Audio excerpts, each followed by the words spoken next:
we discuss issues confronting Africa and its citizens. Tonight, we're doing a special edition for our beautiful mothers. We'll be talking about mothers, their importance and contribution to nations building.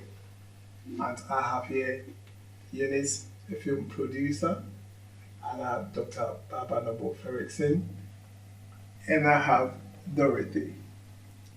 Welcome, ladies. Thank you. Okay, I'm going to start from Dorothy. Dorothy, who is a mother? And what is the best way to approach motherhood? It's like 2-in-1 question to you straight. Okay. I think motherhood is, you need to have love, unconditional love, to become a mother. Because to be a mother is not easy. If you don't have that kind of love, that's why other people kill their kids, because they don't have that kind of love. It's not easy. It's stressful. It comes with everything, all angles. So I think you need to have love, unconditionally. You need to have a love to become a mother. God bless all the women in the world, especially my mother. Eunice, how do you love unconditionally? That is, how do you approach motherhood? Wow. So, anyone can have a child, but I believe being a mother is when one person has extreme love for his or for the child in question. Yes. So motherhood, the best way to approach motherhood is loving, being a loving parent. It's a fair reason. Yeah. Having kids to become a mother, do one have to plan it, or must it have to just happen and then you just go along the line? Okay, so in this day and age, people will just have sex anyhow. And sometimes the children are not planned, but they're given birth to. So there are some people that plan that at this age, this is what I'm going to do. But if it doesn't happen like that and then it comes along the way, you have to embrace yourself with it. Like the two other ladies said, the basics is love. But who is a mother? I got down some things. The M should be a mentor. You're supposed to mentor your child. As a mother, you need to mentor the child. And the O is you're supposed to be an organizer. Because as a mother, like they said, it's not easy to be a mother. You have to organize the home and organize that particular child. You should know when to take off the pampers. You know that when the child is crying because it needs water or food, or the child is crying because the pampers is wet. So you need to have that organization in your mind. And then also, a mother is a teacher. You're supposed to teach your child.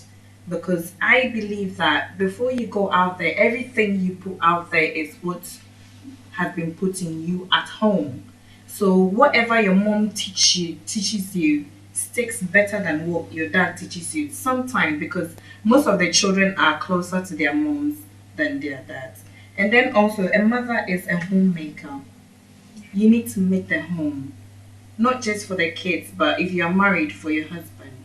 If you're a single mother, you need to make up the home. The home needs to be very comfortable for the child to have confidence in coming back home from school. And you should be an encourager.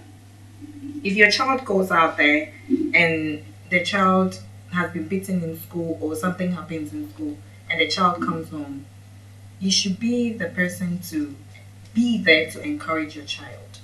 Even if the child does something bad, you encourage the child to do better.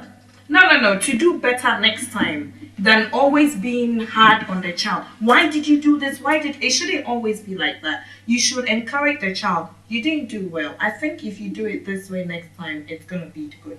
And the last one is to be a relationship guide. Every mother should be a relationship guide to her children. I say especially the women, because women always find ourselves in situations where we can't get ourselves out. So if a mother is able to explain to a child, a female child, the consequences of doing some things, And you have this at the back of your mind when you are growing up. When you grow up, I don't think you depart from it. That sounds very interesting with explanation of what mother stands for. Okay, Dorothy, you know where we come from in Africa. Sometimes you get to certain age and you don't have kids, and then the family will go like, "Oh, you are growing too much. It's about time you have kids," and so on. And out of the pressure, some even have kids without fathers and so on and so forth. Is that the need for that? To be honest, I don't think it's supposed to be that way. At the end of the day, it's up to you. You need to look at your life and see if it's okay for you to have a child. Because where you bring in the child, as the other lady just said, sorry, That's okay. it's really bad if you don't really organize yourself and you just bring your child. They said charity begins at home. You can't even take care of yourself and you want to bring a human being. This is why sometimes some kids go the other way, which becomes a problem for the society because they don't really have the time, the love, and the care to train the child. So when the child grows up, they pick up their own way and they think it's the right thing to do. Or maybe they picked it up from friends from outside and things like that. So you don't have to listen to anyone. You just have to listen to yourself and see if you're ready to have a child. Because it's not everyone that can have a child anyway. You can pick up somebody else's child and Make it your own child. make it your own child. For me, I have lots of mothers, and only one is biological. But anyone I meet and certain age, and you treat me as a son, I'll take you as a mother as well. That's how it is. Right. You need to be a mother to every child. Being a mother to every child. Eunice, I can let's look at it from here. You or you being ladies, right? Do you really have to learn how to be a mother from your parents, or you go to school, or you just jump on the internet or materials out there? How do you really become a mother? Do you learn this from your parents? How do you become a mother? Okay, personally, I believe motherhood is an individual thing because the moment you have kids, it comes just naturally. You start having that bond for your child. You start loving that child, and any other child becomes your child as well.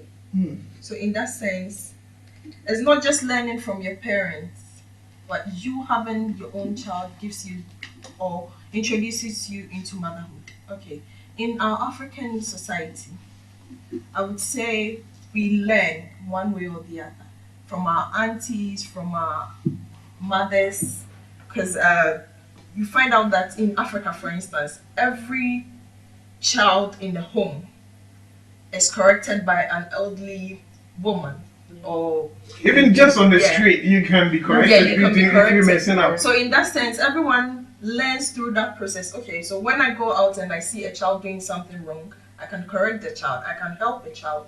Yes, but that is also motherhood, being a mother to many. But that feeling of that bond, that love comes about so naturally when you have your own kids. It's different from the normal ones we learn. So it's two ways. I can say yes, we learn in our society, but being a mother is more effective when you bear your own child. Like that kind of natural Yeah, that flow. love comes and no one teaches you. You start taking roles. No one tells you to feed your child. You have to. It just happened because you are in that state. Yeah. So I would say yes, in two ways you can learn from our society, especially in our African society, having extended families and all that. But being a mother itself and having that bond and that love comes when you have your own child. Not speaking against people who don't have children, but it's different. Yeah. Having listened to all you beautiful ladies, you have said a whole lot, and to me it sounds like motherhood is a very busy business to be in with.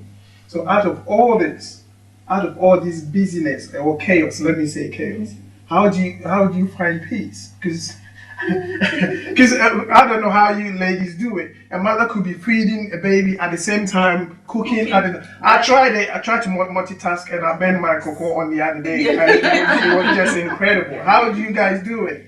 So, with women, instinctively, God has given us that. Instinctively, God has it's imbibed in us to multitask. Mm-hmm.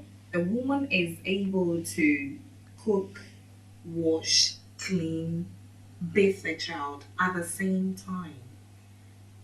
It's like Eunice was saying, back in Africa, as you're a child, if you've got siblings, when you close from school, it's your responsibility to bring the kids home. Yeah.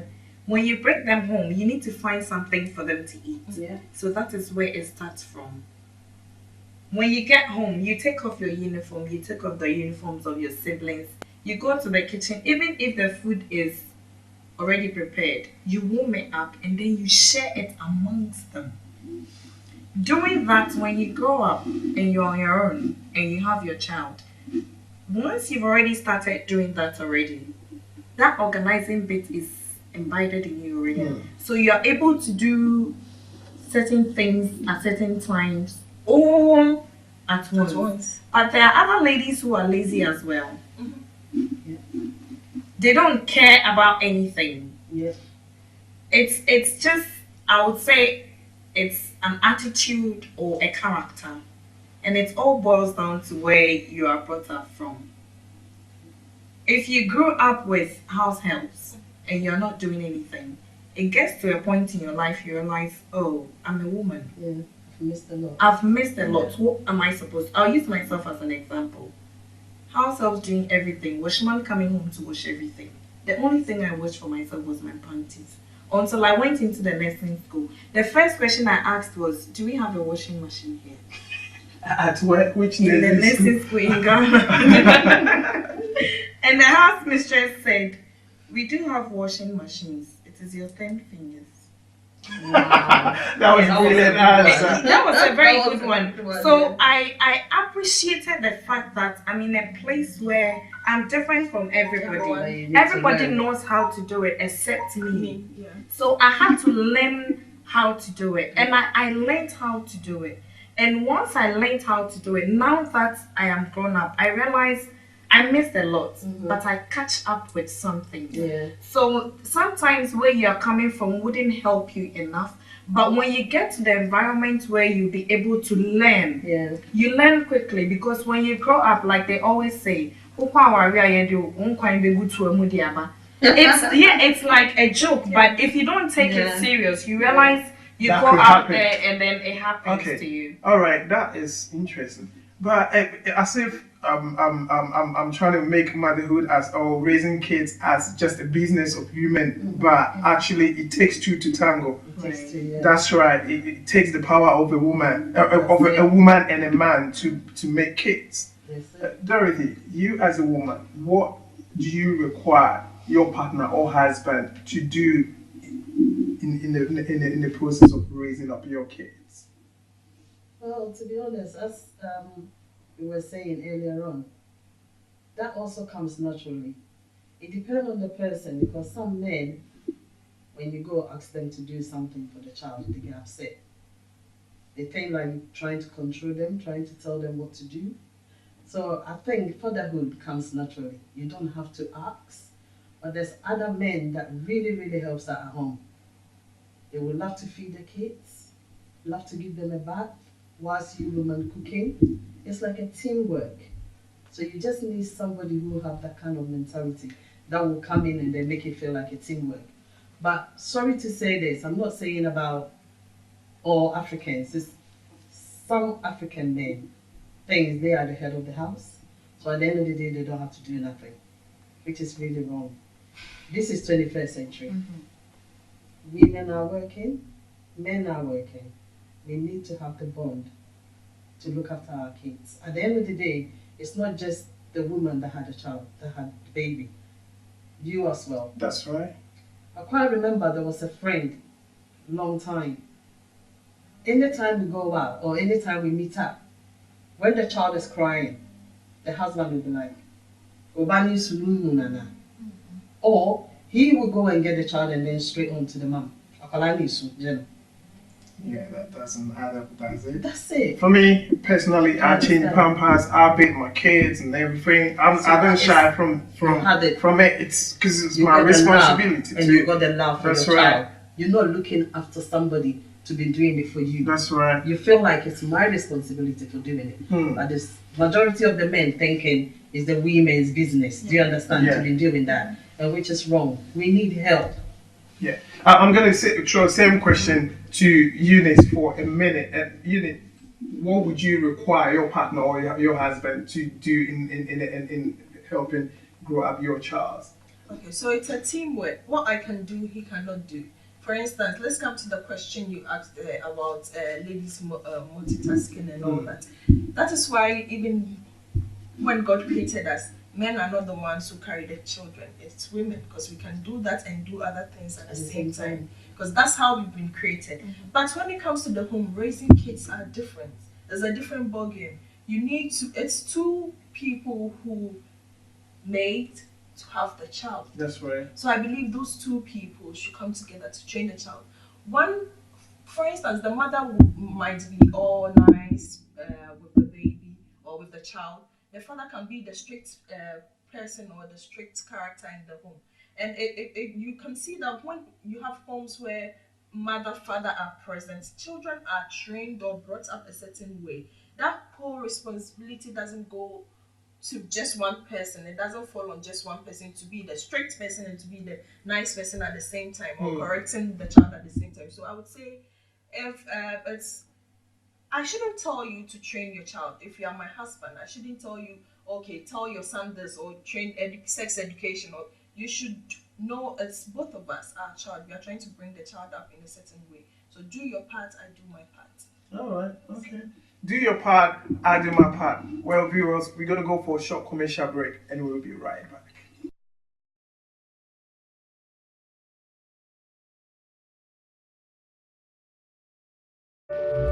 Britain Arise, a prophetic and healing revival event at Westminster. Saturday, May 25th, 2019, at the Emmanuel Centre, 9 to 23 Marshall Street, Westminster, London.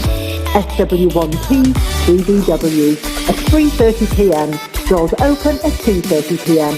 Your host, the messenger, Pastor Sam Aditona, an international speaker with prophetic and healing power of God, along with international worship leaders Eric Reverence, Diana Stanbridge, Emmanuel Weston, Ezra Gay, and Caitlin Boulon. This is a healing event not to be missed, and tickets are free. Register now at www.britainarise.com or Eventbrite and on social media at Britain Arise, or call 07930 115 152. Come and experience a prophetic direction and healing power of God in your life. Britain Arise, connecting you back to God. Welcome back, viewers. You're still watching Point Blank, and we are still talking about mothers, their importance, their roles in nation buildings and building our homes. Dr. Ferguson, before we went on commercial break, I was asking Dorothy and Eunice, and I'll throw the same question to you. What do you think, what do you require your partner, make it brief for us, to do to help in raising kids? Okay, so it's two things. The partner should know that he's not supposed to mess the destinies in his hands, because the children's destinies are in his hands. He's the head of the house. What does it mean to be the head of a family? It's not just going out there for people to know, oh, I'm married, this is my wife, and then when you come home you don't do anything. The children's destinies are in your hands, not the hands of the mother. The mother is nurturing them. The man is supposed to be accessible to the children, to know what goes into them as children. So the men shouldn't just leave the responsibilities for the women to take care of. Like Eunice said, it takes two to tango. Two people mated to have the child. So once the child is out, it's not like Obani is Kofano. Yabanu Nesu. So if your banning is sunya, there is something you can do to let the apologize. Yes, it's not just always the mother, always the mother. But you know, sometimes too, kids can be crying and all that, but when the mother just hold them a little bit, it just when you start stays from calm when you start from the beginning, the child will get used to your the child the will error get and used everything to around you. Yes. Yeah. That is why when children are very young, when a new person comes into the house and the person takes the child is not used to the person, so they start crying. Yeah. So if you start from the scratch. When the mother has breastfed the baby and the baby is not sleeping, you need to take care of the bowl so that you sleep. The child will get used to it. The mother will sleep as well to have the bond. All right, thank you for that point. Dorothy, back to you again. Raising kids in the UK. What are the challenges? Some of the challenges that you mothers face? Because you know, on the street today is knife crime. Today is this and that. All this bad and horrible news. I think everything is, to start with, it's only God. He's the only one that can give you the strength to go on to raise your kids. We don't have it, you see. So you leave everything to Him, and then at the end of the day, you need to put it in practice. For instance, when I was bringing up my kids, I was on my own. What I usually do when I'm going to work, you was your own as you single mother or single-handedly raise up your kids. Yes, single mother. So you doing that, what are some of the challenges that you had to go through? As I said, it depends on how you want to bring your kids up. For me, when I was bringing my kids up, I was working. So I make sure I keep my eye on them by phone. Although I'll be at work, I'll be still calling in to find out what they're doing, where are you, you finished school, are you at home? I pick them up, I bring them over. That was when they were young. But when they started college or secondary school, by phone, I call you, make sure you are home, make sure you're not out. But sometimes on the phone, that could be, they could lie to you. Mom, I'm home, but they could be talking to you from a friend's house. You need to be open to your kids. Let them trust you. African parents always put fears in their kids. So it makes them get scared of telling you the truth. Open up with them. When they make mistakes, you don't have to shout at them. Sit them down, tell them you made a mistake, but next time you don't do that no more. Come to me, I'm your mom. When you need anything, I'm your bone, I'm your backbone. I'll do whatever you want to make you happy. They would never lie to you. But if you start making them feel scared of telling you everything, of course they're going to hide things from you. But let them feel free. Take them as your friend, everything. I've got 2 girls. They are like my friends. We talk, we laugh, we do everything. Sometimes, sorry to say, you see me walking around naked and, oh, mom, put something on. So we like friends. So that's how it is. Eunice, you've been to Ghana before, right? Of course. That's I was right. born in Ghana. That's right. So you grew up in Ghana. Yeah. So just comparing that, growing up in Ghana and raising kids up here, what difference do you spot? What are we doing wrong here, or what are we doing wrong back home? What difference do you spot? Okay, so I would say there is a lot of difference raising kids in Ghana and raising kids in this country. For instance, in Ghana, everyone at all can train a child the way he or she should go. But over here, it's different. In Ghana, my aunties used to call me, send me. When I go wrong, they correct me. Over here, you don't have it that way. Even the community you live in, you have your flat, you don't go out to other people's flats, so people don't even know what's going on in your home, and other people can't train you. Okay. Having help for your children in Africa is different from having help for your children here. For instance, if I'm going out in Africa and I have a child, I can take the child to maybe my auntie, my mother, or someone. Cousin. People are or really even happy your to help. neighbors, they are happy to help. But over here it's different. Yeah. I would say it costs money to raise kids in this country because you have to find, for instance, if you are going to work, you have to have a child minder. You need all these things. So this is also a great difference from Africa, yes. And even it's difficult correcting a child in this country because I think they tell them in schools abuse about abuse, and obviously they tell them if your mother hits you, it's abuse, so report. But over there, we are able to, right on the street, mess up, and unknown person will just tell you off. Even in the Bible, he said the rod of correction will drive whatever foolishness away from you. So I believe in the African way of bringing up a child at a certain stage. There are stages of bringing up children. Okay, so as Dorothy said, people put fear in their kids, which is wrong. The fact that you have to correct the child with a rod doesn't mean you should put so much fear in the child that when the child sees you, he or she has to hide or panic. No. As much as for instance, me, as much as I will correct a child, I make sure the child is my best friend. Open up to you. Every child I have to correct, or every child that comes around me becomes my best friend. I'll put that in your head. So with that, you have to tell me everything that goes on with you, everything anyone does to you. You have to tell me all those things. So yes, I combine the two, but you have to be careful because some children will go to school and report you. You understand? So that's also another difference, how kids are brought up in Africa and how kids are brought up in this country. So apart from the money spending, the rod as well is also a factor because we are not allowed to train these children here. And when children get to certain stages as well, the rod doesn't do good. Because if you beat a child so much with the rod as well, sometimes you tell you, okay, I'm used to it, okay, I'm ready. So you should know, even twins have different characters when you're bringing up children. You should know who the rod is for and who you need to sit the person down and talk to.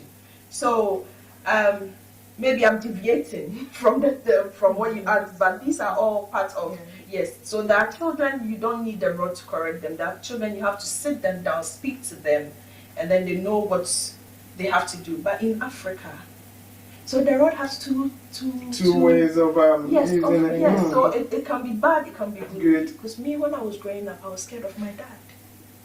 Because if you go with that one, you did make mention earlier in your submission earlier where mother have to play the nice character and dad have to play that strict.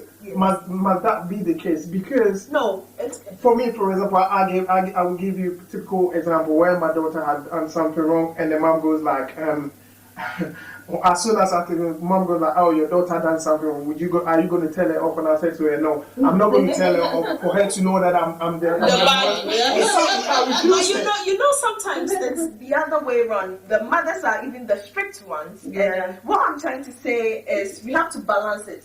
As we all can't be so nice or so lenient that children will go wayward. It should be a balance. One person should be that strict character in the family, and one person should be that, come to me, tell me what did he do to you. You get it. It has to be a balance. So yes, there is so much difference bringing up children here and back home. Very. Dr. Ferris, I'm going to come to you with this. Mothers and career. Does becoming a mother have to stop you from achieving something big in your career? Maybe you want to be a doctor or a nurse or a lawyer or a banker, and along the way you didn't plan and you fell pregnant to become a mother. Does that have to stop you from achieving what you have to achieve or what your dreams were? Okay, so having a child is not like you being disabled, that you will be able to do. Even disabled people are being encouraged to achieve their dreams.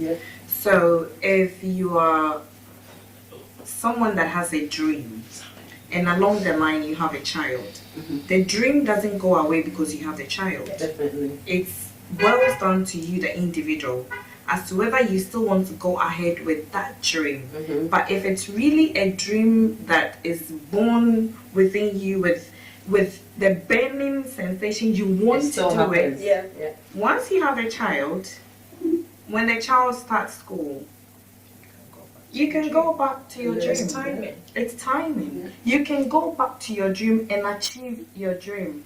It's only someone that is not serious, someone that doesn't want to achieve anything that will say, oh, I wanted to do this, but because I had a child. The child didn't deprive you from your dreams. The child didn't take the dream away from you. It was just a short time that you had to, even when you are pregnant, some people when they are pregnant, they still go to college, and learn. So I don't think pregnancy or having a child and career should be a barrier. In this day and age, if you're not a career woman, I don't think men are really interested in you because they want someone that something drives. So even if you are pregnant and you come home and you are still reading, they find that thing in you. What is keeping her moving? Even though she's pregnant, she's going through all these things, but she's still reaching out to, reaching out to it. So I don't think it should be a barrier. But I want to add to what she said earlier on. In Africa, the community and the society trains up the child. But over here, the community doesn't really train up the child. It is individuals that train up the child. And then when they get into the community, the only community they know is the school. And the school and the teachers have, over here they've got their own rules, and in Africa they've got their own rules of teaching a child. And the mistakes we Africans, I'll say we Ghanaian mothers do is, oh, I would say me British born. That is the mistake some of them do. That's not me. That is the mistake most of them. Me British born. Oh, wait there. Oh, on teaching you cry. Me back on teaching. You see, your country cry back or 10 or your 10. Or your 10. You should teach the child. You should teach the child how to eat kokunte, how to eat bamboo, how to eat all this fertility and everything. Yeah, I do agree because that's part of our culture. Exactly. So when you teach the child those things from infancy, and you are talking to the child in your local dialect, and you go out with a child, the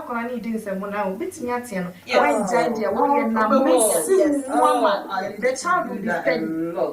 But if you don't speak to the child and you speak to the child in the language everybody understands, the moment you start shouting at the child knows it's the only language both of us understand and the people around us understand. So the more why are you shouting at me? You are abusing me.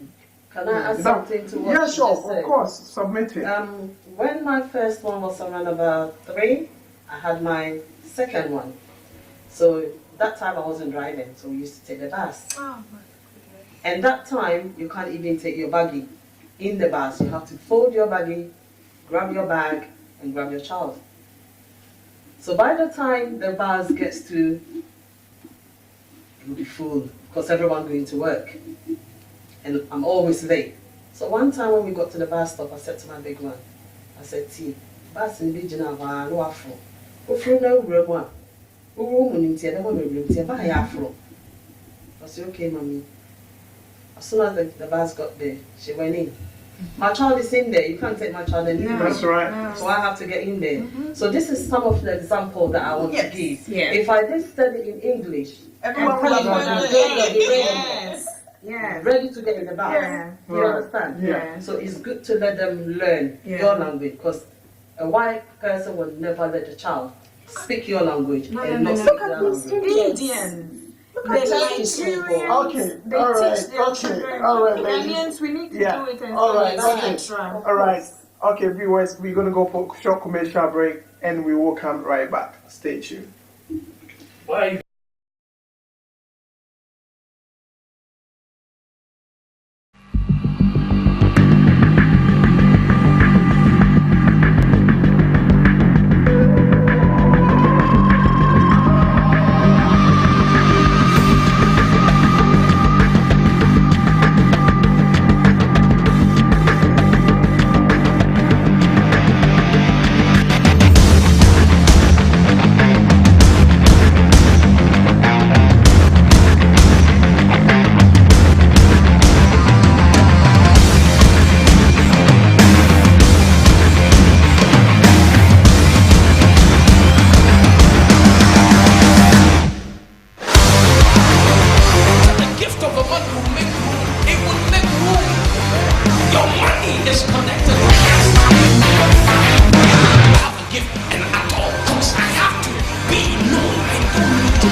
Welcome back, viewers. You're still watching Point Blank, and we are here today discussing about our beautiful mothers.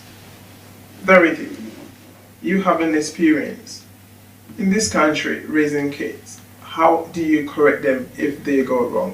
Because here you can't smack kids, and smacking kids, like, you can even end up going to jail and so on and so forth.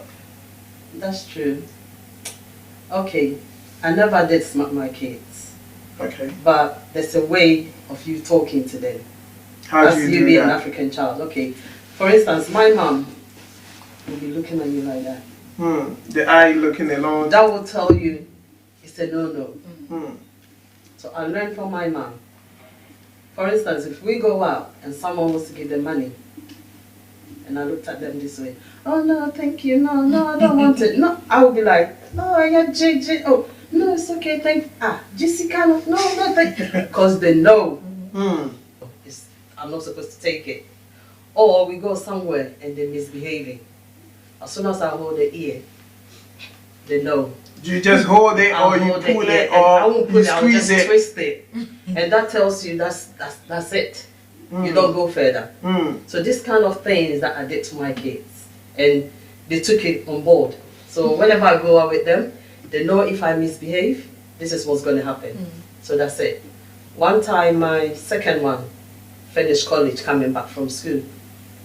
When she got home, she said, oh mom, you're not going to believe what this child was doing in the bus. Oh my God. She and her mom and arguing, and I said to myself, if that was my mom, she would just twist my ears and I would zip it. You be steady. I said, good, you know it. And so that is how, for me, not smacking, not doing nothing. Then afterwards, I'll tell you the reason why I did that. Right. So that gives you the reason not to do it next time. Right. Because if you do that to them without telling them the reason, how are they going to know? No, why? They should So you do tell it, them, yeah. after you finish, you tell them, this is the reason why I did that. So next time. I think I'll add a point to what she just said. There is no law or there is no rule that says don't smack your child. I don't think there is. Oh, in this country, I think there is. But just don't give Make a the match. child. Yes. Because I had an issue. There was an issue which came up, and then I was speaking with social services, social workers, and then one of them said, yes, me, I correct my child, but just make sure you don't give the child any mark. So that I'm not saying it's good to be smacking your child, but there are various ways you can do that if that is the kind of child you have. Because there are some children you can't sit them down and speak to them. Oh, don't do this. Oh, there are some children you have to do that. But in doing that, do it smartly. Just don't give that child. Don't leave any Obviously, traces. correct the child with love. Right. That's it. So there is nothing like don't smack your child. But obviously, if they see bruises, they Yeah. are going to question you. problem. So just be smart with it. That's all. It sounds, and in my ears, mothers are doing awesome work, even though the men are behind and we are supporting them. Right, Dr. Pearson, I want you to tell us, or you tell us, the men, what do we do to support you in the aspect of your career? What can we do at home to help you excel in your field of choice of career that you guys have? Because I think you're doing a lot, and we have to give you our support for you guys to excel in whatever field that you tend to. Okay, so if you're married, before you get married, you should know that this person I'm getting married to agrees with what I want to do in the future. You're not just marrying me because we want to have sex 24/7. You're marrying me, marrying my career, marrying my dreams, my aspirations and everything. Likewise. So like, I really wanted to be a neurosurgeon. But I thought of it, I'm like, okay, I'm going to go to school, I need to think about my children, So apart from not being a neurosurgeon, I love anatomy, I can do bones, so I can do orthopedics as well. So if I sell this to you, and you think, oh, I don't think I'll be able to roll with you. No. So what the man is supposed to do is to take responsibility of your emotions. If you are responsible with your emotions, to know that this is my wife. She is my responsibility. If she goes out there and she's speaking, she doesn't speak as Dr. So and so. She's speaking as my wife. Yes. If you have that mentality, but most men don't have that mentality. They're always thinking negatively of the amount of money you are going to get, the contacts you are going to get, the kind of people you are going to associate with, and then they feel threatened by that. Insecure as well. But if you are free-minded and you know that, just keep it in your mind, this is my wife. She's going out there to represent me because you are the head. Yes. If you go out there, everybody is speaking, and they ask, oh, this is my husband. It's just an honor for the man. Is the reflection of you. Yes. So what every man can do to help the wife is just to push them. If they want to do something, just agree with them. Let them do it, and then all the glory comes back to you. Because if they are standing somewhere talking or speaking, like now, I'll give all the honor to my dad because he's done amazing. He's done amazingly. My dad is my mom. He's my everything. Not saying my mom wasn't there, but my dad is my mom. Okay. All right. So the men are supposed to. So the men can be mothers as well. Yeah. Eunice, in your opinion, what do you expect, or what can society do to empower mothers? Oh, wow. Okay. So what can society do to empower mothers? Because we want to make you mothers powerfully made, because you guys are awesome. In my opinion, you guys are awesome. Okay, before I go to that point, I believe marriage, if I get married to you, for instance, I have a responsibility. Do I have the ring? I'll just do this straight on set. I have a responsibility. I'll say yes anyway. Opinion. So yes, I have a responsibility to make sure you become a better person. I believe on Judgment Day, God will ask husbands and wives what they did for their spouse. Yes, but that's something most of us ignore when we get married to people. When we get married, it's all about, okay, we are married, and then that's it. But I believe each individual has a responsibility to play in a marriage. Yes. So if I get married to you, you have to make sure I become a better person than you met me, and you also become a better person than I met you. Yeah. So I don't understand husbands who go like, okay, she'll be better than me, so I want to help her. That's so shallow. If you're a man and you think that way, you have to change your mentality. Yes, and society playing roles, helping mothers. For instance, in this country, you walk around, you see mothers pushing their pushchairs, and then maybe having this is very simple, a very simple example, carrying luggage. You can help her in a way. You are helping her. And also, if you see a child going wrong, you can tell the mom. Even though over here we are not supposed to poke our noses in people's business, you can help a single mother correct her child. You understand? There are various ways you can. The society, it's in general. When you see a single mother, sometimes you see people are depressed by their struggling. You can tell the evidence is there. You can speak to her. You can go to her, speak to her, introduce her to clubs that can help her. So yes, society can play a lot of roles in helping mothers be mothers. Right. Can I say something? Real quick. I think the society shouldn't criticize too much. That's what I wanted to say. Yeah, you shouldn't criticize too much. Like in our society now, as we're here in the UK, most people criticize the single mothers a lot. Instead of helping them and encouraging them to do what they're doing more, they tend to criticize them. Or your bapa and that's it. See? And then if you see a child going wayward, you don't criticize the parenting of the mother, but you should sit the mother down. If you have any other way aside what the mother is doing, find out what's going on in her and then you help. Exactly. The shoes that she's been walking, maybe you cannot. Yes, rather than criticizing them and saying bad things about them, it's really bad. I think single mothers are doing well. The Gloria, you know the good thing is, God always provides and always never let them down. Praise the Lord. Do you understand? Yes. What they're wishing for you, it never happens. Okay. So the only thing is, put your trust in Him.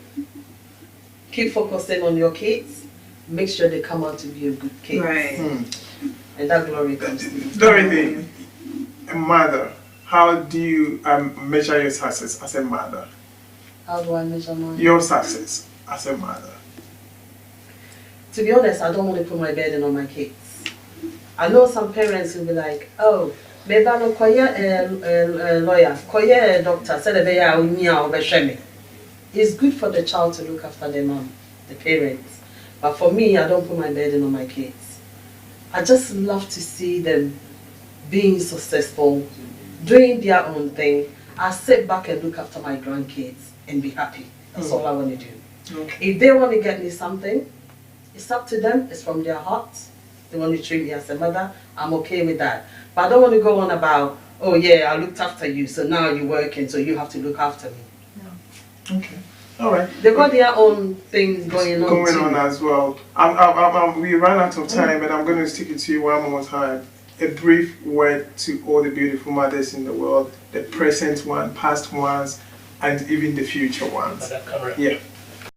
Oh, my grandmother is, she brought me up, and I give all the glory to her. Although she's not alive, but I say, Ekuya Koma, but I see the brave, and your wa, and can then come into Salamite.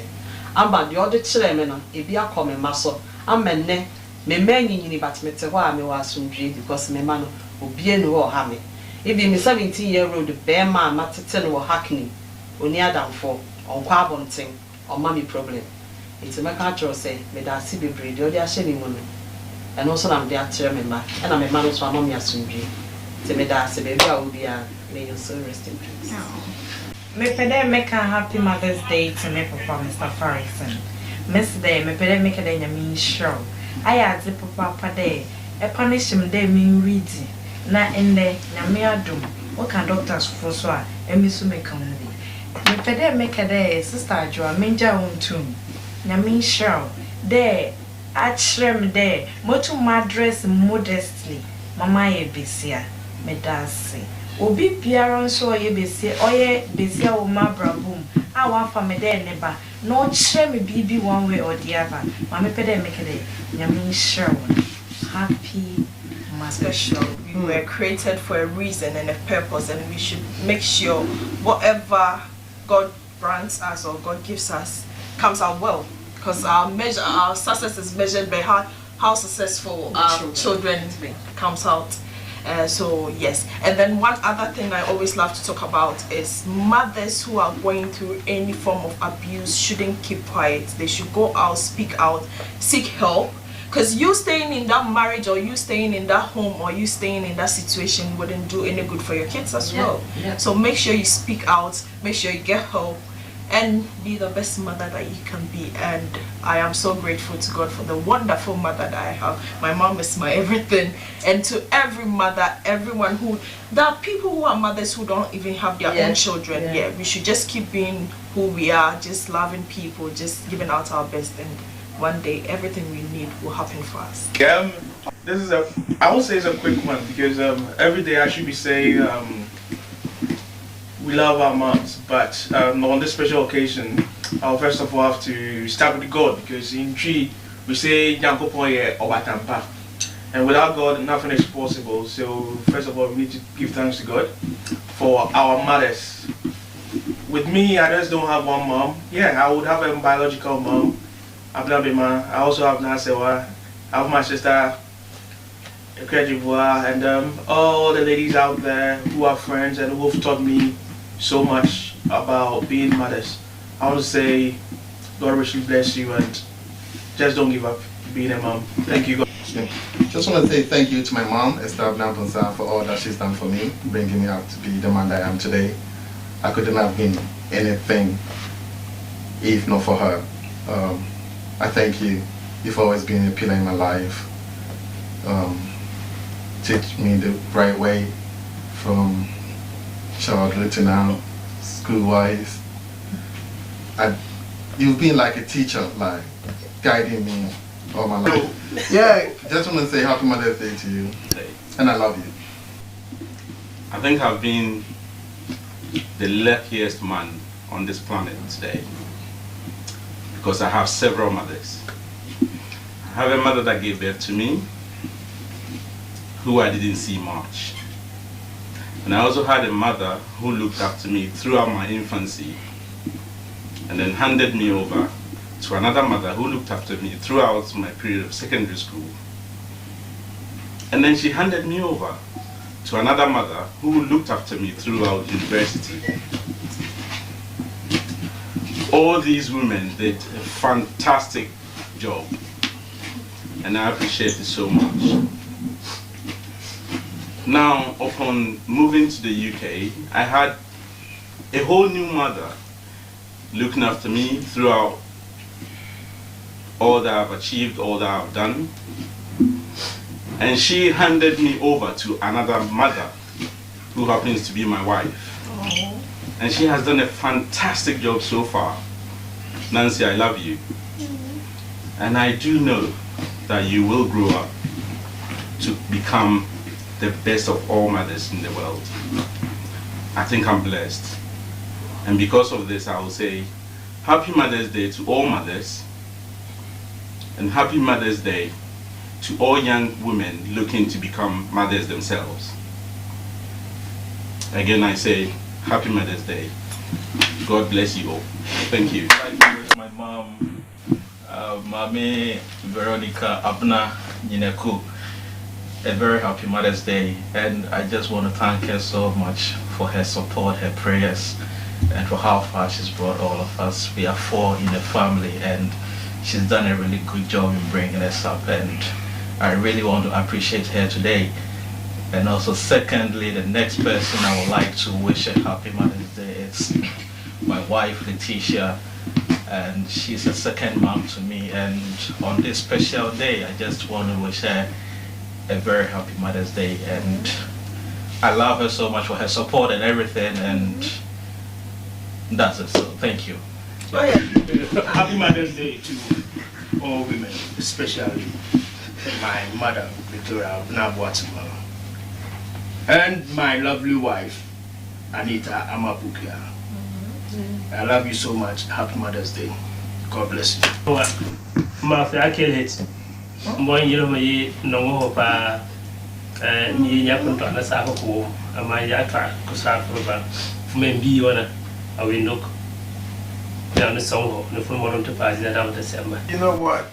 God couldn't be everywhere, so He made mothers. So if you have mother or you have mothers around you, listen, they are God on earth. So be nice to mothers. To me, to my mother, all that I am and all that I hope to be, I owe it to you, my angel.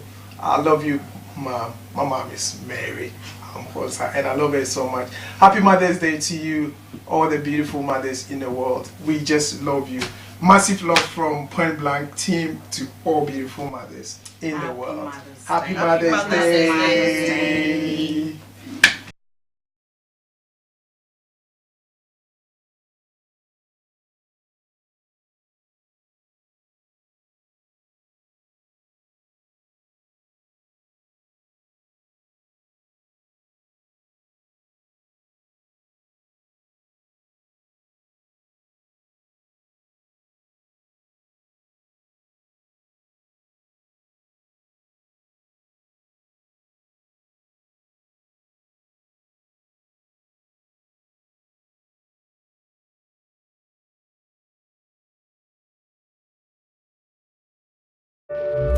Britain Arise, a prophetic and healing revival event at Westminster. Saturday, May 25th, 2019 at the Emmanuel Centre, 9 to 23 Marshall Street, Westminster, London. SW1P 3BW at 3:30pm. Doors open at 2:30pm. Your host, The Messenger, Pastor Sam Aditona. an international speaker with prophetic and healing power of God, along with international worship leaders Eric Reverence, Diana Stanbridge, Emmanuel Weston, Ezra Gay and Caitlin Boulon. This is a healing event not to be missed and tickets are free. Register now at www.britainarise.com or Eventbrite and on social media at Britain Arise or call 07930 115 152. Come and experience a prophetic direction and healing power of God in your life. Britain Arise, connecting you back to God.